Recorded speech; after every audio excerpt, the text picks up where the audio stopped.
لبیک اللہم لبیک لبیک لا شریک لک لبیک ان الحمد والنعمت لک والملک۔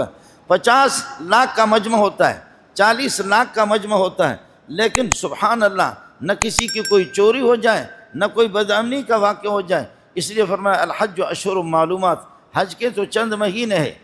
شوال ہے، ذوالقعدہ ہے، ذوالحجہ ہے، فمن فرض فیہن الحج، ان مہینوں کے اندر اگر کسی نے اپنے اوپر حج کو فرض کر لیا، حج فرض کرنا ہوگا، احرام باندھا، احرام باندھنے کے بعد اب حج کے اس سفر کے دوران چاہے مہینے کا سفر ہے یا 1.5 مہینے کا سفر ہے، ہمارے ہم 45 دن کا سفر ہوتا ہے، فرماتے ہیں کہ فلا رفث ولا فسوق ولا جدال فی الحج، کسی قسم کی زنشوئی قسم کی اپنی بیوی سے ہم بستری کی بھی اجازت نہیں ہوگی اگر بیوی ساتھ ہو، ولا فسوق کسی قسم کی گناہ کی بھی اجازت نہیں، ولا جدال فی الحج، حج کے اندر لڑائی وغیرہ کسی چیز کی بھی اجازت نہیں۔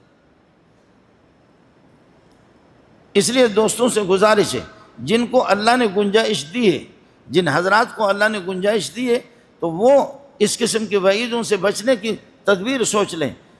یہ ضرور سوچ لیں کہ جب اللہ نے مجھے گنجائش دی ہے، مالی گنجائش، تاخیر نہ کریں۔ فقہا لکھتے ہیں کہ بہت بڑا گناہ کبیر ہے حج کے اندر تاخیر کر لینا، کہتے ہیں کہ اس سال نہیں ہوا تو اگلے سال جائیں گے،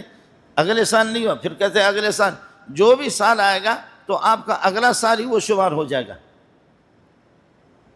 اس لیے فرمایا کہ من لم یمنع حاجۃ ظاہرۃ، شدید قسم کی ضرورت کوئی نہیں ہے، شدید ضرورت ہے اس کو روکا بھی نہیں ہے، او مرض حابس، یا بہت بڑی بیماری یا بادشاہ کی طرف سے کوئی سختی اگر نہ ہو، ہمارے ہاں بس استغفار کریں کہ بادشاہ نے تو ہم لوگوں کا کباڑہ کر دیا ہے۔ من حج للہ فلم یرفث ولم یفسق، جو آدمی حج کرے اور پھر یہ کہ گناہ کا ارتکاب نہ کرے، رجع کیوم ولدت امہ، وہ اس طریقے پر ماں کے پیٹ سے پاک صاف دھل جاتا ہے جیسے کہ ماں نے آج ہی اس کو پیدا کر لیا ہے۔